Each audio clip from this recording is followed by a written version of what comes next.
Welcome back, viewers. You are still tuned into Prime Live, and today we'll highlight World Diabetes Day that is going to be inaugurated on November 14th. And we're going to be discussing all things health and well-being with our resident wellness expert, Ronald Abvajee. We'll delve into the intersection of physical and mental health, as well as the ongoing work to improve the quality of life for those affected with diabetes. Assalamu alaikum, Ronald. Thank you so much for joining us on Prime Live. Walaikum salam. Always good to be here. I mean, in this room, at least all of us can name at least one or two people we know that are living with diabetes. And as someone who's pre-diabetic, I'm really excited to have this conversation. Now, let's talk a bit more about World Diabetes Day. Why is it so important to have this day? Why is it so important for us to create awareness when it comes to diabetes, when it seems like it is something that is pretty common?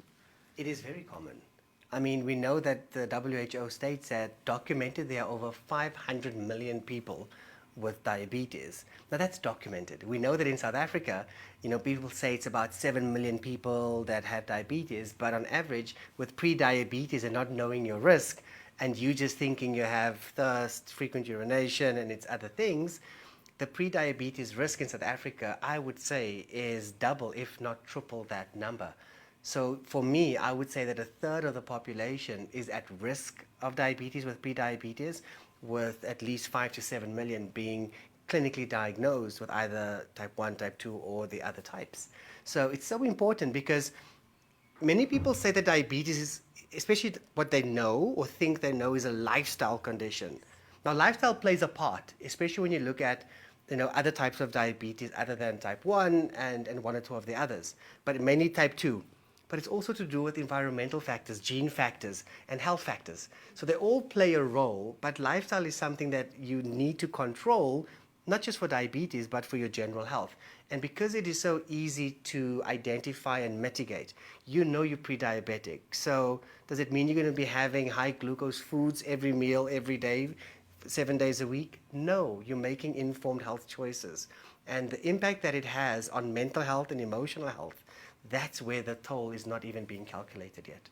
I really like that you mentioned that it isn't necessarily just a lifestyle disease. There are other factors and things involved that, increase your risk of becoming diabetic. Because I've heard so many people say to people who are diabetic, you don't even like sweet things. How are you even diabetic? Or you look so healthy. Or you look so fit and healthy. How are you ever diabetic? I think we have a lot of these, misconceptions in our mind about what an illness is supposed to look like, or what you're supposed to be doing or not be doing in order for you to have it. Just because you don't like sugary sweet things and you're not someone who consumes a lot of sugar doesn't necessarily mean you're not at risk of diabetes. Like you said, it could be genetic, it could be something that's in your family, and maybe your mom and your dad are diabetic and it runs in the family as well. But you also mentioned the different types of diabetes. Can you take us through type 1 and type 2 diabetes? What are the differences between the two, and how do they differentiate from each other in terms of symptoms, as well as what one would experience if they had either type? Right, so I'm going to give you more than just two, because there are more than just two. Right, so when you look at it, you get type 1 diabetes, type 2 diabetes. Do you know you also get LADA, which is latent autoimmune diabetes in adults, LADA. You then get gestational diabetes, and you get monogenic diabetes, which is fairly rare. Now, type 1 diabetes, what is diabetes? So diabetes is that when you have glucose in your blood, and glucose is from carbohydrates that you eat, sweets, crisps, those kinds of nuances, but also from fruits and veggies, those are also carbohydrates. So when you have glucose in your blood, it's in your blood, your body's broken it down.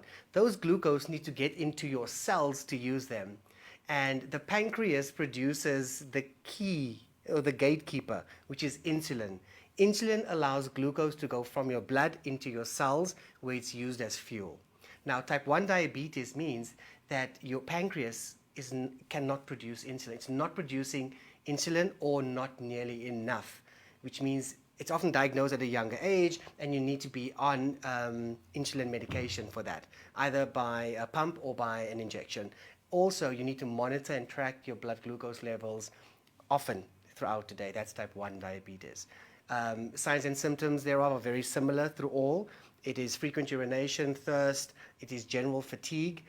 Those are things that you look at, but without getting it measured, you don't know. Type 2 diabetes is when your body doesn't use the insulin well enough. That's why you call it often here insulin resistant diabetes, right? And that means that your pancreas is producing insulin, which is the gatekeeper to get the glucose into your cells, but your body is not utilizing the insulin efficiently enough, which means all that you can do is manage the glucose in your bloodstream, which means exercise, managing stress, and of course diet. LADA, or latent autoimmune diabetes in adults, that's interesting because that is often misdiagnosed as type 2 diabetes, but one of the key indicators is that it's not associated with weight gain, whereas type 2 diabetes is often associated with weight gain, right? So they actually call it diabetes, not type 1, type 2, but type 1.5. Now, what it means is that your body or your autoimmune cells attack the beta cells of the pancreas, and that impacts the pancreas producing insulin. So it's not that the pancreas isn't producing, it's that your body is attacking the cells that produce insulin. So again, the same factors kick in. You got to exercise, you got to eat healthy, but similar signs and symptoms. And also if you have a genetic predisposition of an autoimmune disease and diabetes, you could be at a higher risk. Then you get gestational diabetes. Now, if you're pregnant, what happens is that the pregnancy hormones increases your body's glucose. Because why? Because of the growing fetus in you. And that could mean that you could have diabetes while you're pregnant, but more often than not is once you give birth, the blood glucose does drop down back to normal levels. And the last one is monogenic diabetes. Monogenic diabetes is actually to do with a gene mutation. It is exceptionally rare. And you know, it's literally affects about 1% of the people when they get diagnosed. But it's to do with a gene mutation which impacts the insulin production and the functioning of the pancreas. So those are the 5 types that we look at, and signs and symptoms are fairly similar, but they all impact the body differently. Thank you for sharing that. I mean, that was incredibly insightful. I'm pretty sure 90% of us, including me, didn't know all 5 different types of diabetes. But this is why information is so important, and it brings you so much of power. That's the power of information, is being able to recognize signs and symptoms within yourself or your family. And, you know, those alarm bells should be ticking. Let me go and get my blood sugar checked, and let me go and get checked for diabetes and insulin resistance. Let me go and have a look. And I think it's important for us to understand the different variations of diabetes. So we know our risks, and we know that it's not just a lifestyle issue. It can also be something that is genetic. So next time we've got to check ourselves. The next time you're calling a very fit and healthy looking person and wondering why they have diabetes, maybe now you'll understand just a little bit better. But we also spoke about in the introduction that there's a lot of intersectionalities between physical health and mental health, and it is always the case. Physical health and mental health, you've got to, you know, hit that perfect balance for overall well-being. But let's take a look at the intersectionality between mental health and physical health, particularly when it comes to diabetes. Let's take a look.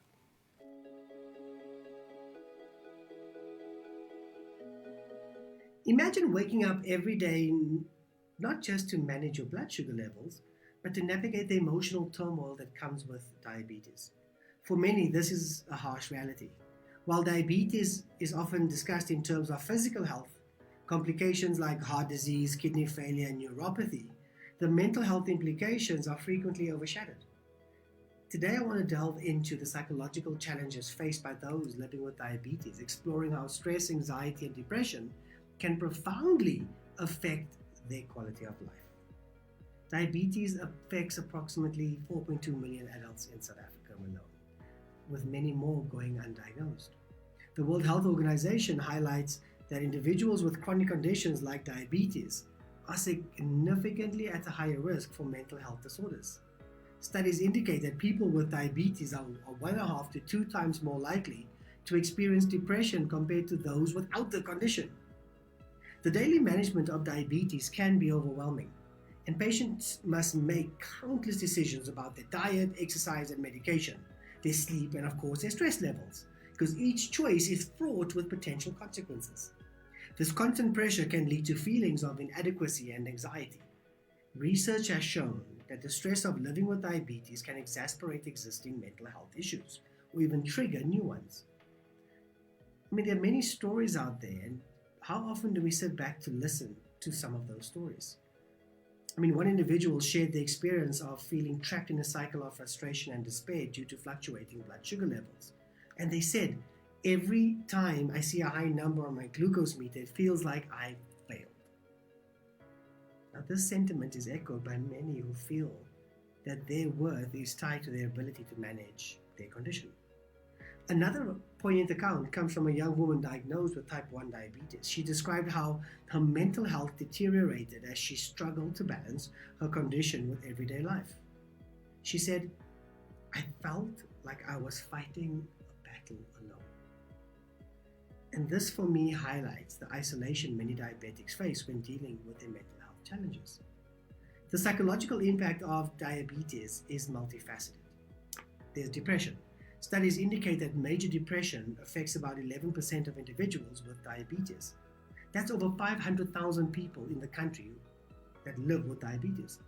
Well, up to 31% experience elevated depressive symptoms. Depression not only affects emotional well-being, but can also hinder effective diabetes management. Then there's anxiety. The fear of complications or the stress of daily management can lead to chronic anxiety.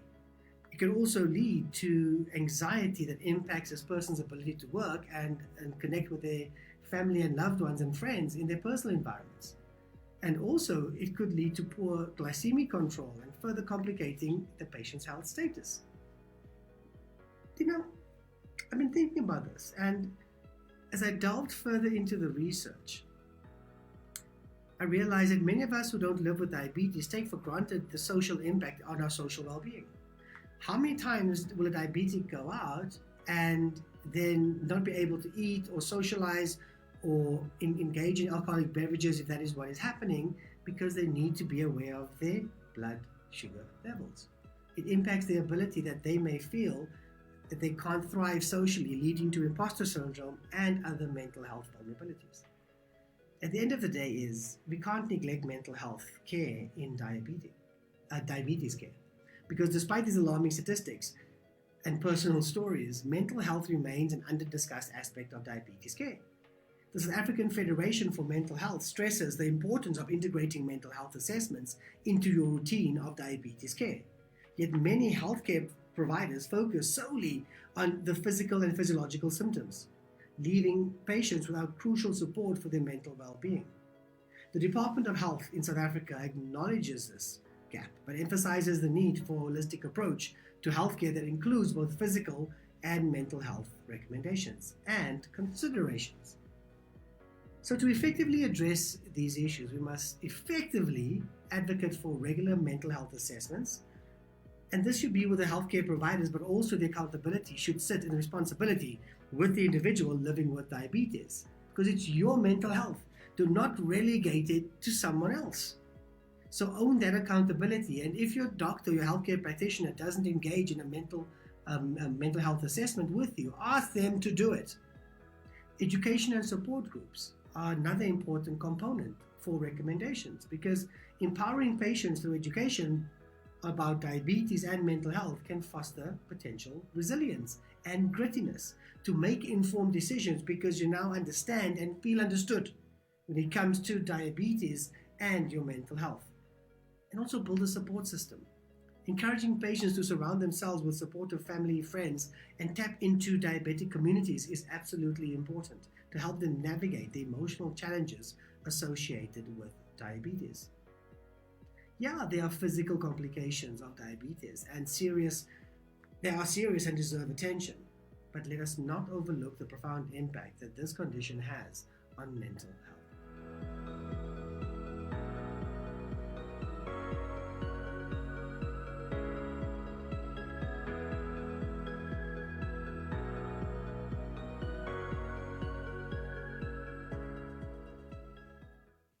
Now, Ronald, when it comes to diabetes, I think because so many of us know so many people in our lives or in our circles that have diabetes, and because it's such a common ailment and illness, I think we tend to lose a sense of sensitivity or empathy when it comes to people who are struggling with diabetes, whether it is any one of the 5 types, as we have learned today. But I think we struggle with a lack of empathy because diabetes, I mean, as someone who, who is pre-diabetic and someone who has a very close family member who struggles with diabetes, I understand how incredibly taxing it is on the physical health and the mental health of the person.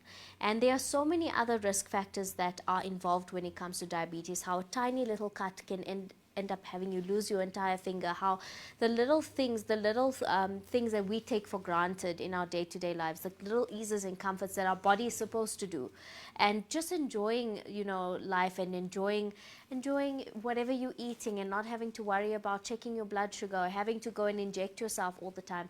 It is incredibly taxing on the lifestyle and on the person.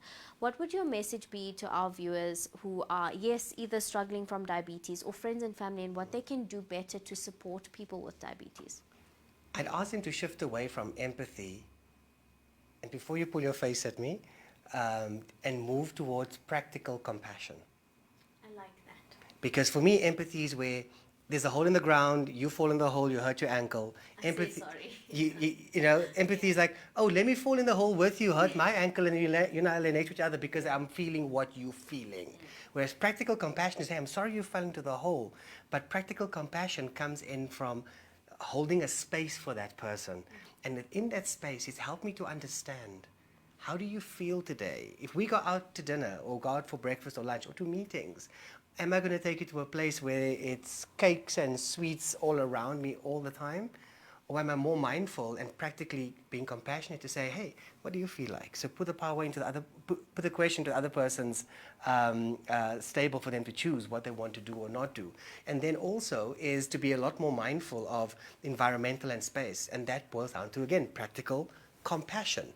So if it's a child with type 1 diabetes, understand that they can't be as robust in playing, perhaps. They can't go out there and play aggressive sports or be too active. If they are tired during the day, it's not because they're not paying attention, lazy, or sleepy. It's because they're dealing with something physical that is out of their control.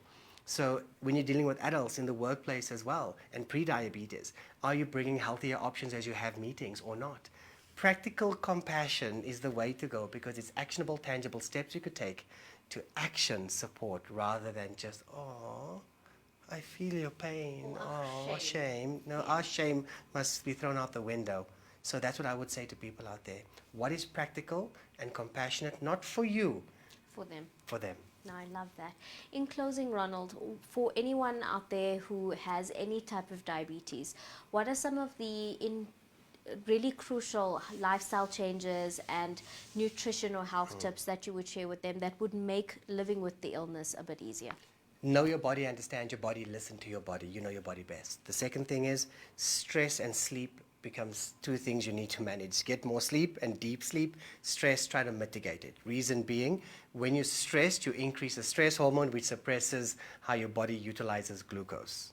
So it could increase the impact of diabetes on you. And the last thing will be is that there's a lot of it that's out of your control. Don't be too harsh on yourself. Be gentle on yourself and be generous with how you're going to implement interventions to manage this condition going forward. It's okay. Ronald, thank you so much for this insightful conversation today. I've learned so much, and I'm always enjoying, the opportunity to learn more about ailments and illnesses, learning how to better care for ourselves, learning better how to support the people around us who are, struggling from different ailments and illnesses. I think it's important, like you said, to be mindful of what they're going through and offer that much needed sense of practical compassion when it comes to spending time with them and helping them navigate living with this ailment and illness as well. So thank you so much for joining us this evening. Always a pleasure. Viewers at home, That was our resident wellness expert, Ronald Abvajee, and we talked about all things diabetes, all 5 types of diabetes. If you didn't know, you definitely know today that there are 5 different types of diabetes. Be very mindful of the people around you who are struggling from diabetes. See how you can compassionately assist them, practically assist them with their day-to-day struggles, because diabetes is absolutely a daily struggle. It is something that you live with, and the conditions and symptoms are something that you live with on a daily basis. But if you have any questions when it comes to diabetes, please also reach out to us on our social media platforms to engage further and ask us any questions you would like. Be mindful of your health. Make sure you're getting those regular health checkups. If any of the signs and symptoms we've mentioned to you today are things that you are experiencing, it's absolutely time for you to go and get those blood tests. But on that note, it is time for us to head over to an ad break, and we'll come right back.